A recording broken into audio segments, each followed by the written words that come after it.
So if somebody approached me saying that they were thinking of becoming a childminder, the first thing that I would want to know is that they are actually passionate about working with children, because that's the main thing. You can have all the qualifications, but if you don't love the children that you're working with, then you won't succeed, especially as a home-based childminder. So there is training that you need to do. There is a registration fee that you have to pay, and parents would expect registered childminders to be fully qualified in that way. So I would explain all of that. It's a serious occupation. I think you need to get to grips with the training and really go into all the aspects of the business and get as much advice as you can, because there is a lot of advice out there and a lot of support if you know where to go for it. If you want to set yourself as a childminder, you have to go and get your home-based learning qualification. So you have to have your 12-hour paediatric first aid certificate. In terms of business advice, I think you have to have a vision of where you want to go and what your capability would be. It's important you've got your accounts in check, or you've got an accountant to help you.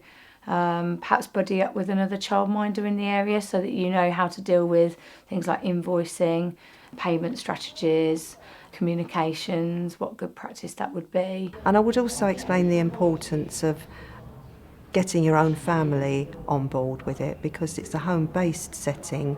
Then you need to be sure that your family are agreeing with what you do and supporting you.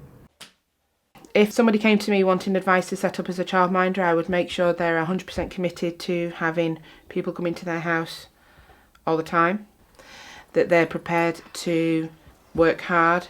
The more you give to these children in your care, the more you will get back.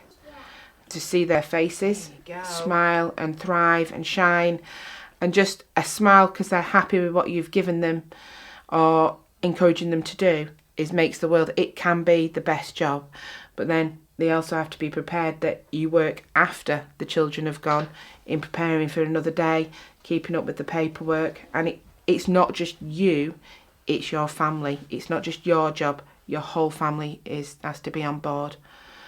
I'm lucky I've got a very supportive husband and a fantastic son who comes in no matter what. He'll go, get changed, and he'll be straight out with the kids to play with them. He's now old enough that he helps, and he likes helping, but it affects him as well, because he shared me from the age of 1.5. He shared his mum, he shared his home, he shared his toys. If your family isn't on board, you're going to struggle. And buy a camera. That's what I say. Camera, photographs, and be open and accessible to parents coming into your home.